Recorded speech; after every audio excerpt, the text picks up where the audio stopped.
One of my favorite things about Yu-Gi-Oh! Is how it just transcends everything we come to know in life. You know, it transcends distance, it transcends boundaries, race, class, ethnicity, political views. Realistically, it can transcend anything. When you're playing against an opponent, it doesn't matter if they don't speak the same language as you. You can play that opponent and you understand everything that's going on in that instance. And I think that's one of the things I really love about this game, is that it's almost like a universal language in itself. And so, on that note, we have a little bit of a guest with us today. We have Mr. DocSeven himself, all the way here, 5,000 plus miles from France. And yeah, why don't you go ahead and introduce yourself? Well, hi guys. First of all, sorry for my English. That's the first thing I have to say. So yeah, I'm a French YouTuber. I have a main channel where I do educational video, and I have a second channel more into all my passions, including Yu-Gi-Oh! So I do a lot of Yu-Gi-Oh! Videos, more about collection. I'm not really a good player, a good meta player. A lot of the archetypes, I don't know all of them. Right. But an old collection, I'm really good at that. Yeah, so we're gonna take a back seat today and not really focus so much on the competitive aspect of the game like I typically do, but I want to talk about more of some of those sentimental memories that kind of we all can really share and bond with over one another, that if, you know, you're talking about these stories to anyone, they can relate to that because they've had a similar experience. So, I mean, do you want to start? Or do you want me to start? Sure. Yeah, so what's like one of your best memories when it comes to the game? So, okay, so basically I'm a collector. I do full sets of every set from the beginning. Yes. And one of the best card I always wanted to have was the Mirror Force of the first extension, I mean, for Metal Raiders. Oh, the Metal Raiders. The Metal Mirror Raiders Force. Okay. Ultra Mirror First Force. edition. First edition. Of course. And I couldn't find it, and you know, I was a teenager. I couldn't afford to buy it. Sure. So it was really expensive at the time. And so one day I was in a hobby shop. That's how you call it. Yeah. And so there was a tournament there, and I was playing against a guy, and he used it against me. So I attacked. I don't remember what deck I was using, because I just remember the card just, you know, being flipped over. Was there like this glorious like, Oh, almost, yeah. Almost. I wasn't even mad at him, you know. I was like, wow. And he's like, why? You never seen a Mirror Force? I didn't never seen this one. It's like the anime where it's like, the Blue Eyes White Dragon. Yeah, exactly. The Mirror Force. And it was in mint condition. And so, you know, I was like, you know what? I want it. What do you want? Against it. And he didn't want to exchange it. It was at the time of the PTDN extension. I don't know what's the name in English. Phantom Darkness? Phantom Darkness, yeah. And that's a dark time for Yu-Gi-Oh! Yeah, it's a dark time. Yeah. And so he was like, you know what? I'll give it to you in exchange of Greffer. Dark Greffer? Dark Greffer. The secret rare? The secret rare. Oh, so man. it was a bad deal for me at that time, because Mirror Force was expensive, but not as expensive as the Greffer, I think. I don't remember. Yeah. But it was still a really difficult card to get. Sure, yeah. And, you know, I was in high school. I was like, yeah, well, whatever. And he killed me the next turn, so I was really mad. And I go down. It was the store, first floor of the Hobby League. I go down. I have like $5. I'm like, you know what? Just give me a PTDN booster. I open it. Boom, Greffer. And I'm like, I went up. I'm like, hey. And he's like, oh, you really have it? And, you know, he was reconsidering it because he liked his card. Of course. And I'm like, well, you said that you wanted, and all the people around, they said, yeah, come on, you said it, you have to give it now. and I'm like, yes, you have to give it to me. And he gave it to me, and it's still in my collection, and it's my favorite card in the collection. That's so funny. Yeah. So one of my best memories of this game, this is going way back. So this is going to not Metal Raiders. You got me beat there, but it's a Pharaoh's Servant. Okay. Yeah. So not too long after. I was really young at the time. I was probably maybe 8 or 9 years old, maybe 10. So, I mean, we've all been there with Yu-Gi-Oh! You know, you don't really have a lot of money, so getting cards wasn't exactly too common of an occurrence depending on, you know, your upbringing and things like that. And I remember one day, my dad came home from work, and he bought like 4 blister packs of Pharaoh's Servant. I think for some reason, like, I don't know if one of his work friends was selling them or what the story was, but for some reason he had them. And it wasn't very common that my parents would really go out and like buy just packs like that, because they knew that it was like gambling and kind of like a scam. But for whatever reason, he got these for me. And what was crazy about this, you know, especially being a collector, about the pull ratios back in the old boxes, that it was like you were not guaranteed a secret rare. Ultra rares were like 1 or 2 a box if you were lucky. Super rares were like, what, 1 in 6, maybe? So those four Pharaoh Servant packs, I got 3 ultra rares in those 4 packs. So I got a Ceasefire, a Call of the Haunted, which was like Call of the Haunted back in Pharaoh Servant days was like, this is the best card ever. You know, it's Monster Reborn in a trap card. And I can't remember the 3rd ultra rare off the top of my head, but it was another just ultra rare, which again, the pull rate, that's crazy.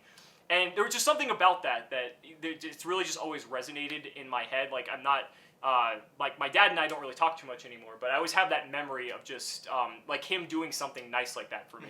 And I feel like everyone has a memory like that where someone might have given them a card when they needed it or gotten them cards when maybe they were feeling down or something like that. I feel like with our community, there's always been people that really help one another out, you know, when, you know, times are maybe not the best, or maybe just because they want to be nice to other people. Yeah, sure. Yeah. Okay, can I relate to that? Yeah, it's not a memory that I wanted to talk about. Okay. But at the last French championship, Okay. a guy just randomly, because he was watching my video, he randomly said, "Hey, I know what deck you're playing, but you don't have Ashes." I'm like, "No, but it's fine." You know, he's like, "Well, here's 3." And I'm like, 3 Ash Blossoms. Okay, well, thank you, and it helped me so much during the game. You know? And he just randomly, you know, lent it to me like this. It's so nice, you know. He doesn't have to. Yeah. He doesn't have to. So it's, I mean, it's crazy the friendship that can be built in that game. Yeah, exactly. And it's like those positive experiences, I feel like when you really start to build on top of one another, like that's really when our community really starts to flourish. And I think that's really cool. Yeah. One of my other favorite memories is from the National Championship in 2016. It was in Pittsburgh, so I think 2016. And I was in the last chance qualifiers. Okay. So I was trying to qualify, because I'm bad at this game, obviously. So I was trying to qualify. And so the last chance qualifiers, it's 16 people, and you have to just win 4 in a row because it's a single elimination, 16 people. So I made it to the finals, and I'm playing my opponent, and I'm playing extra deck Monarch, which Monarch is one of my favorite decks of all time. So I was happy to get to play it, like, you know, revamped essentially. And my opponent was playing Burning Abyss Monarch, which is like the new take on the deck. And this game was single-handedly one of the greatest games of Yu-Gi-Oh! I've ever played in my life. We both played perfectly. And it was a 40-minute game 1. So it wasn't even a match. It was a 40-minute game 1. We were both so low on resources. We did everything perfectly. I remember I had one turn that was like 5 minutes long because I did everything my deck could do in a single given turn. And then he would reciprocate and do the same thing, like everything his deck could do. And we're like hitting all the right cards. We're stopping all the right plays. It was like this very like angelic moment of Yu-Gi-Oh! That's like, when you look back, it's like, wow, like that's like everything Yu-Gi-Oh! Is. And the most tragic part about it is that one of us had to win and one of us had to lose. And so what ended up happening was I did everything correctly. I got my opponent down to as low as life points as I could. We were in time, and my opponent had one last turn. I was the last turn, but he had one turn to kill me. Otherwise, I would kill him on the next turn. And he made a Dante. He milled a Barbar of the Burning Abyss, which burns you for damage. And that was exactly the card he needed to mill. Wow. He had 7 cards in deck, and he milled 3. So basically, the odds were probably, it was basically just shy of 50%. And had he not milled that Barbar, I would have won. But even though I lost, it's still, to me, it resonates with me as one of the most just amazing, incredible experiences ever. And that guy's even messaged me saying, you know, I still remember that game to this day because that was just a very special game for me. I think he got trashed in the main event. Like, I think he came up to me, he's like, "Oh, I'm already out," or something after like round 4 or something. But that was like the irony of the whole thing. It's like, oh yeah, I won, and then I just lost in the main event really fast. But even so, like I was rooting for him because I think that was just a really cool experience. I mean, do you have anything else? Yeah, sure. So people know now that I collect a lot. Yeah. And the main reason I do it is to show the old sets and the old cards. You know, when younger people arrive, they don't necessarily know the anime, the first series, you know, all of this. So they know the complicated part of the game. You know, the link, the synchro, every complicated part that, I mean, we like now, but we also sometimes have trouble to get used to it. Yeah. And so I mainly do that for them to show them that it was not always like this, and so that's the main thing. And one guy one day sent me a box. Okay. big box, and he messaged me at the same time, and he's like, you know, I'm 40 years old. I've been playing this since the beginning, so I was 28, so I'm 29. And now I don't have time. I have a kid, wife, and so I play on the Duel Links. Oh, okay. And he's very happy with that. You know, he just doesn't have time to play with the cards. Sure, sure. And he's like, so I know that it will help the communities. You know, so you can show. It's like, you know, my collection is like a museum. You know, anyone who wants to see it, I show it. It's really like that. And he's like, so I sent you my collection. And you know, I mean, maybe it's a small collection. I don't know. I have no idea. Yeah. So I open it on video actually, and well, there was like 3, how do you call that, where you put the cards? The binder? The binders, yeah. Yeah. So there was 3 big binders. I opened the first one. There was Raviel, Uria, and Hamon. Really? Yeah, the sacred beasts. Yes. So yes. in Ultra and Ultimate, and I was like, wow. Just that page it's insane, you know. Yeah. And so the whole binders were like that, and there was his trophy that he won in a championship. Oh, really? So it's the pyramid, you know, on the glass, and he sent me that, and it's so generous. And at the bottom of the box, there was 2 display sealed, one Gladiator Assault. Gladiator Assault, yeah. And one Invasion of Chaos. Wow. In French. And That's so crazy. the story is the IOC in French, it never really came out. You could only have the box when you won a tournament. Really? I never knew that. It came out in a few shops, and I asked not Konami, but the company that prints the cards, and they told me the number of booster that was printed. Yeah. And when you count, it's like maybe there was 300 of those boxes in France. Wow. It's extremely rare. Yeah. I mean, I've got a friend who collects sealed products. He'd never seen one. Wow. Even on the internet. And it was there, and I'm like, why? I mean, I feel uncomfortable receiving this. Yeah. And he was like, you know, I'm so fine with that. I'm happy it's there with you. Yeah.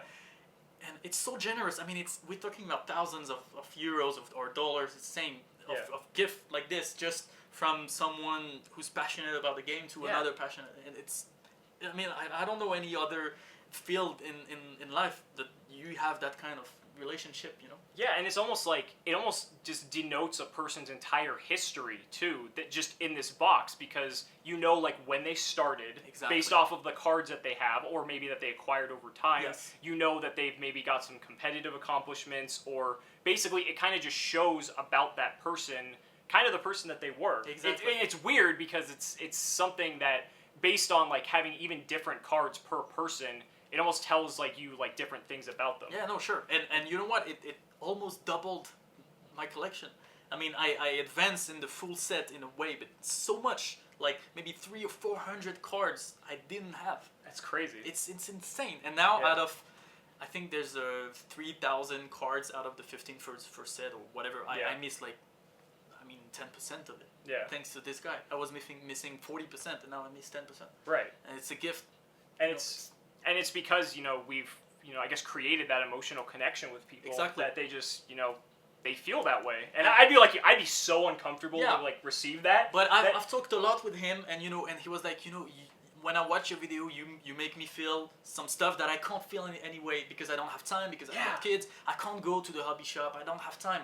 And the only time I can have is watching the videos and seeing, you know, the happiness and all of that. You know, when I do a vlog at the championship, he relives all what he lived before. You know what I mean? Exactly. All his memories. It just, you know, they all just bubble up. Exactly. So that's a big memory from me. Yeah, that's so awesome. And I guess I have to wrap up this video with probably my #1 memory. And if you've been with the channel for any amount of time, you're gonna know about this. But you know, when I went to Toronto to play for Philip in a YCS, or have Philip play in a YCS for the first time, he has cerebral palsy, so it's something that he never imagined in his life he'd be able to do. That was one of the most humbling and heartwarming experiences I've ever had, because it really makes you, you know, you puts a lot of things in retrospect and makes you realize that things might not ever be as bad as they truly are, and really makes you grateful for a lot of the things that, you know, we have in life, whether it's a little or a lot. It can just really kind of help you reframe everything. Just being able to do that selfless act and give him the ability to do something that, like I said, he never would have had the ability to do otherwise, and he still tells me to this day that that was probably one of the happiest moments of his life. And you know, it's one of those things that that's if it weren't for Yu-Gi-Oh, that might have never materialized. Yeah, sure. So, Wow. yeah. That's beautiful. No, really, it is. So, that's all I got. I mean, if there's anything it's else. a lot. No, it's good. It's good. That's good. So, guys, I really hope you guys enjoyed this video. I know it's a little bit different, but we'll get back to more of the normal competitive stuff in the coming week. But thank you so much to my co-host here, Mr. DocSeven. Do you want to go ahead and plug yourself? Well, yeah. Well, so if some of you speak French, maybe I don't know. Or if You go into English sometimes. Like, sometimes, well, yeah, I guess. I watch your stuff. Like I can follow what's going on. So yeah, well, just come chill in my channel. You'll find some old stuff, mainly old stuff. Sometimes some pack openings. Not really competitive stuff. I'm sorry, but yeah. Well, if his channel's really good energy though. Yeah. That's my favorite part about it. So, cool. Guys, thank you so much for watching the video. We'll see you next time.